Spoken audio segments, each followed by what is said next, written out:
지금 여러분의 가족 중 누군가가 갑자기 쓰러져서 큰 수술이 필요하다면 여러분은 어느 나라에서 수술받게 하고 싶으실까요? 미국, 독일, 일본. 아마 한국이라고 바로 답하는 분들은 많지 않으실 겁니다. 왠지 의료 강국이라고 하면 미국이나 유럽의 선진국들이 먼저 떠오르는 게 사실이니까요. 그런데 오늘 이 영상을 다 보시고 나면 그 생각이 완전히 바뀌실 수도 있습니다. 왜냐하면 지금 전 세계 의료 전문가들과 글로벌 투자 기관들이 한국 의료를 보면서 우리와는 전혀 다른 시각으로 평가하고 있거든요.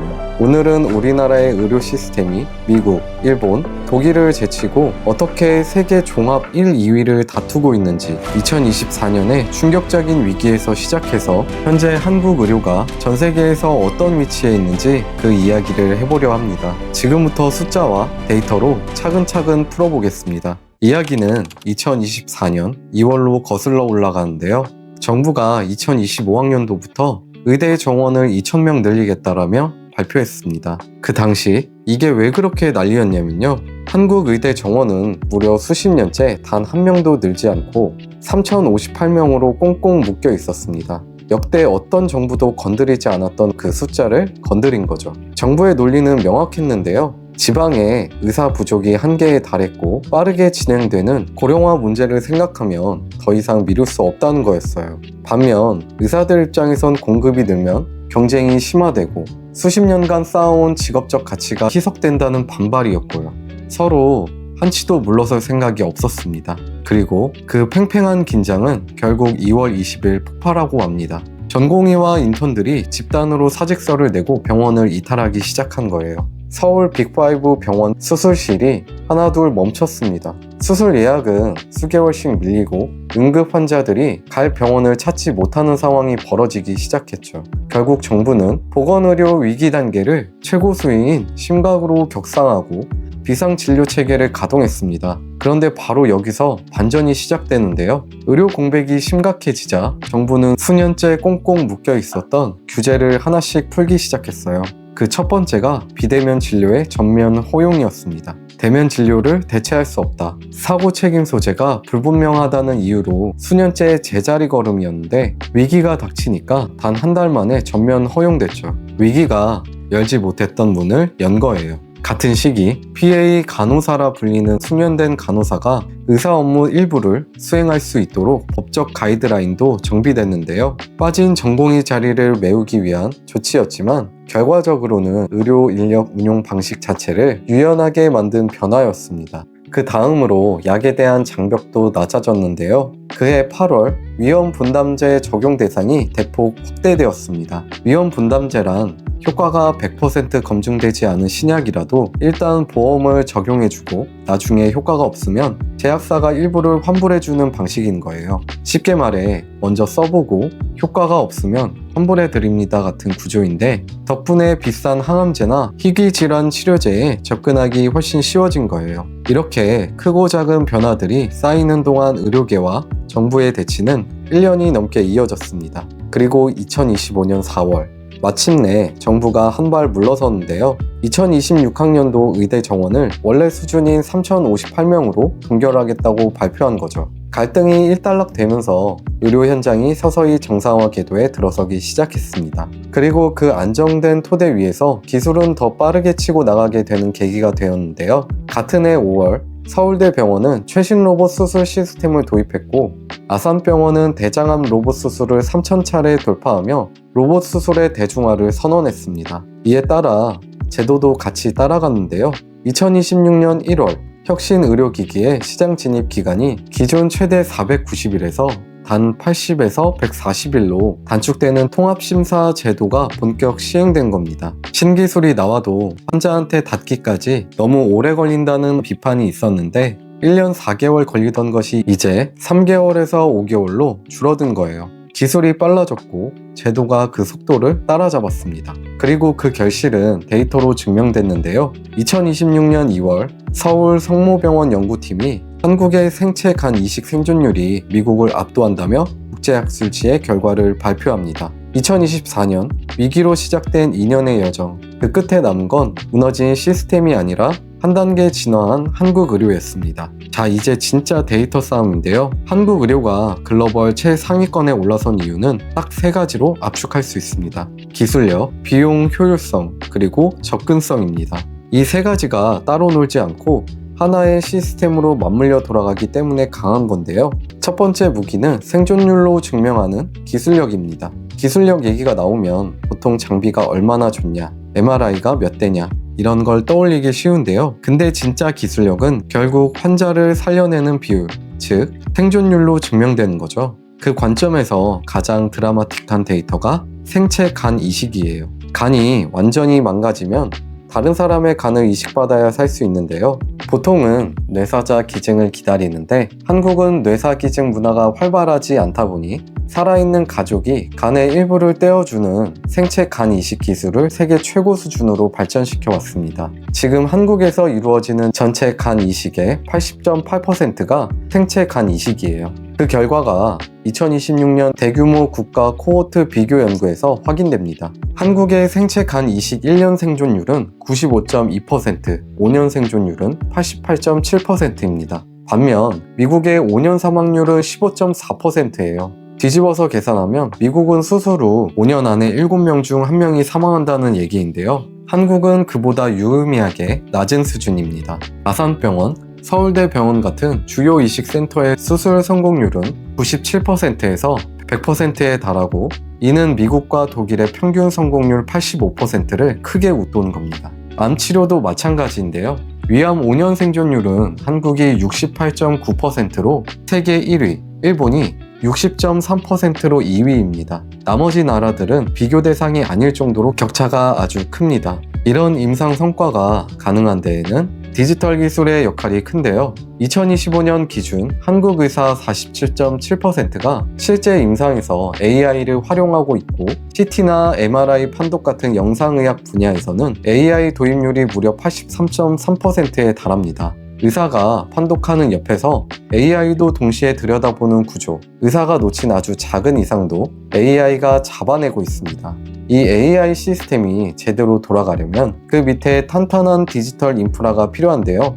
한국은 전자의무 기록, EMR 보급률이 85%에 달합니다. 디지털 인프라가 말도 안 되게 잘 되어 있는 거예요. A병원에서 찍은 CT 결과를 B병원에서 바로 불러올 수 있는 인프라가 이미 깔려 있다는 겁니다. AI 진단도 원격 진료도 결국 이 디지털 기반 위에서 가능한 건데요. 거기다 한국은 전 세계 치과용 임플란트 시장의 12%, 휴대용 초음파 기기 시장의 40%를 점유하며 특정 분야에서는 그냥 글로벌 표준 자체가 되고 있습니다. 3D 프린팅으로는 환자 뼈 구조를 미리 스캔해서 수술 전의 절개 위치와 각도를 시뮬레이션하는 정형외과 가이드 시장도 매년 25%씩 성장 중이고요. 단순히 장비가 많다는 수준을 훨씬 넘어선 겁니다. 두 번째 무기는 같은 돈, 다른 결과, 비용 효율성입니다. 기술력이 이 정도면 당연히 비용도 엄청 비쌀 것 같죠? 근데 여기서 반전이 또 나옵니다. 경제학의 투입 대비 산출이라는 개념이 있잖아요. 같은 돈을 쓰고 얼마나 좋은 결과를 내느냐, 그 관점이 한국과 미국을 비교하면 진짜 충격적인 그림이 나오는데요. 미국의 GDP 대비 의료비 지출은 17.2%입니다. 나라 전체가 1년에 버는 돈의 17%를 의료에 퍼붓는다는 거예요. OECD 평균이 9.3%인데 미국은 그것의 거의 2배를 씁니다. 그래서 얼마나 오래 살죠? 미국의 기대 수명은 77.5세입니다. OECD 평균 81.1세에도 못 미쳐요. 한국은요, GDP의 8.4%만 씁니다. 그런데 기대 수명은 84.33세로 세계 2위입니다. 정리하면 이렇습니다.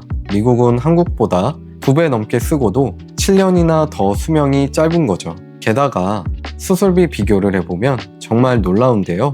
심장 우회술, 막힌 심장 혈관 주변에 우회로를 새로 만들어주는 수술이에요. 한국에서는 약 17,700달러, 우리 돈으로 2,500만원 안팎인데요. 미국에서는 8만 달러에서 12만 달러, 즉 우리 돈으로 1억 원에서 1억 5천만 원인 거죠. 로봇 심장 수술은 한국이 약 2만 달러, 미국은 5만 달러에서 10만 달러이고 MRI 한 번은 한국이 400달러에서 800달러인데요. 이에 반해 미국은 2,000달러에서 5,000달러예요. 미국에서 MRI 한번 찍으려면 최대 700만원 가까이 나옵니다. 이게 어떻게 가능하냐고요? 답은 국민건강보험이라는 단일보험자 체계에 있습니다. 보험사가 하나뿐이니까 협상력이 엄청나게 강한 거예요. 이렇게 생각해 보시면 됩니다. 전국 편의점 하나하나가 각자 납품업체랑 협상하는 것과 전국 편의점 전체를 대표하는 단 하나의 본사가 협상하는 것, 당연히 투자가 훨씬 낮은 가격을 받아낼 수 있잖아요. 한국건강보험이 병원에 가는 협상력이 딱 그 구조입니다. 반면 미국은 수백 개의 민간 보험사가 각자 따로 협상하니까 같은 수술도 보험사마다 병원마다 가격이 제각각이고 전체적으로 올라가는 구조예요. 그 비효율의 끝이 어디서 볼 수 있냐면 2025년 7월 트럼프 행정부가 서명한 One Big Beautiful Bill Act입니다. 메디케이드와 ACA 예산을 대폭 삭감하는 내용인데요. 이 법안 하나로 약 1200만 명의 미국인이 의료보험을 잃을 것으로 예측됩니다. 세계에서 의료비를 가장 많이 쓰는 나라인데 동시에 1200만 명이 보험을 잃을 위기에 처한 나라이기도 한 겁니다. 한국의 1인당 의료비 지출은 4,797달러로 OECD 평균 5,967달러보다 낮아요. 그런데도 영아 사망률은 1000명당 2.4명으로 OECD 평균 3.8명을 크게 밑돌고 모성 사망률도 캐나다나 영국보다 우수하죠. 더 적게 쓰고 더 좋은 결과를 내는 겁니다. 이게 의료비 대비 압도적인 효과를 내는 의료 시스템의 끝판왕이 아닐까요? 세 번째 무기로는 예약 없이도 전문의를 만나는 나라, 바로 접근성입니다. 기술이 아무리 뛰어나고 비용이 아무리 저렴해도 그 의료가 실제로 나한테 닿지 않으면 의미가 없는데요. 한국인의 연간 의료 대면 진료 횟수는 18회로 OECD 1위입니다. 일본이 12회, OECD 평균이 6회인데 한국은 그 평균의 3배입니다. 한국인이 유독 아픈 나라라서 그런 게 아니라 그만큼 전문의 진료를 받기가 쉽기 때문인 겁니다. 예약 없이도 전문의를 만날 수 있는 거의 유일한 선진국이라는 평가가 이 숫자를 보면 이해가 되는데요. 이 접근성을 뒷받침하는 물적 토대는 병상 수에서 확인됩니다. 인구 1000명당 병상 수가 12.77개로 OECD 1위인데요. 미국은 2.8개로 한국의 4분의 1 수준입니다. 병상이 많다는 건 입원이 쉽고 수술 대기 기간이 짧다는 의미입니다. 응급 상황에서도 마찬가지인데요. 응급실 평균 대기 시간은 한국이 48%입니다. 캐나다 126분과 프랑스 141분, 브라질 195분과 비교하면 훨씬 짧은데요. 미국이 24분, 독일 22분이 더 짧게 나오는 건 한국 응급실이 경증 환자까지 몰리는 쏠림 현상 때문입니다. 정말 급한 중증 환자 처리 속도는 여전히 세계 최상위권인데요. 진단 장비 밀도도 같은 맥락이에요. 인구 100만 명당 MRI 보유수는 36대로 OECD 평균 18대에 정확히 2배입니다. 동네 병원에서도 MRI를 바로 찍을 수 있는 나라, 그게 바로 한국입니다. 데이터가 아무리 좋아도 외부에서 인정받는지도 따져봐야겠죠. 결론부터 말하면 인정받고 있습니다. 그것도 세계 최고로요. 포브스는 대한민국을 혁신적인 기술 도입으로 건강 수명 연장에 성공한 국가로 평가했는데요. 특히 로봇 수술과 AI 진단 시스템이 병원 환경에 표준화된 점을 주목한 겁니다. 블룸버그는 더 직접적으로 평가했는데요. 미국이 의료에 쏟아붓는 비용의 절반도 안 쓰면서 더 긴 기대 수명과 낮은 사망률을 기록하고 있다고 보도하면서 의료 자원 배분 면에서 한국이 미래지향적 표준이라고 평가했습니다. BBC도 비슷한 시각인데요. 팬데믹 이후 한국의 방역 기술과 디지털 의료 인프라를 집중 조명하면서 한국은 데이터로 환자를 관리하고 예측하는 디지털 의료의 최전선에 있다고 보도했습니다. 특히 2024년 의료위기 상황에서도 비대면 진료를 즉각 전면 허용한 시스템의 유연성이 경직된 유럽 의료 체계에 적지 않은 충격을 줬다고 평가했습니다. OECD도 헬스 앳 어그레스 2025 보고서에서 한국과 일본이 병상수와 기술 보급 면에서 세계 최고 수준임을 공식 확인했습니다. 그럼 한국을 가장 빠르게 추격하는 중국은 어떨까요? 2025년 11월 중국은 2030년까지 전국 1차 의료기관에 AI 보조 진단 시스템을 도입하는 국가 AI 의료 전략을 발표했습니다. 규모와 속도 면에서 야심찬 계획인데요. 하지만 현재 넘비오 지수에서 중국은 67.6점으로 32위에 머물러 있어요. 인프라를 깔기 시작한 단계이지 임상 품질이나 시스템 신뢰도 면에서 한국을 따라오려면 아직 멀었습니다. 의료 관광 숫자가 이걸 가장 직관적으로 보여주는데요.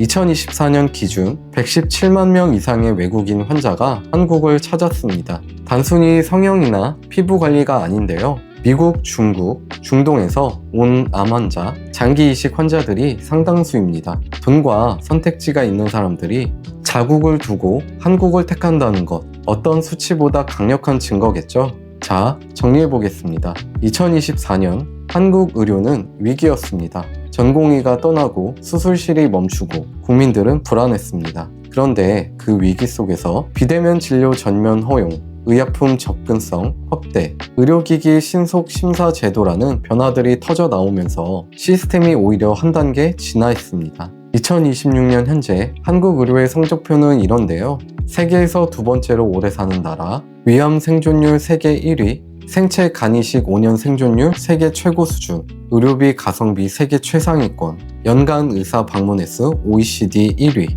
미국은 돈은 2배 넘게 쓰면서 효율성은 지수 100위권 밖입니다. 중국은 지금 인프라를 깔기 시작한 단계이고요. 일본은 복지 시스템은 정교하지만 디지털 전환 속도에서 한국보다 뒤처지고 있습니다. 그런데 저는 여기서 딱 한 가지를 짚고 싶은데요. 순위보다 더 중요한 건 이 시스템이 앞으로도 지속될 수 있느냐입니다. 전공의의 의존 부족, 수도권과 지방의 의료 격차, 고령화로 인한 건강보험 재정 압박, 이 숙제들은 2026년 3월 지금도 풀리지 않았습니다. 지금의 강점을 유지하면서 이 구조적 약점을 어떻게 극복하느냐, 그게 다음 10년 한국 의료의 진짜 시험대가 될 겁니다. 한국이 지금 이 자리까지 온 건 수십 년간 단일 건강보험을 유지하고 병상을 늘리고 의사들이 기술을 갈고 닦아온 결과입니다. 이 시스템이 흔들리지 않도록 우리 모두가 관심을 갖는 게 중요하다고 생각합니다. 여러분은 어떻게 생각하시나요? 해외에서 의료를 받아본 적이 있으신가요? 댓글로 여러분의 이야기를 들려주세요. 이 영상이 도움이 되셨다면 구독과 좋아요 부탁드립니다. 한국 의료 외에도 우리가 살아가면서 꼭 알아야 할 이슈들을 전달하도록 하겠습니다. 오늘도 시청해주셔서 감사합니다.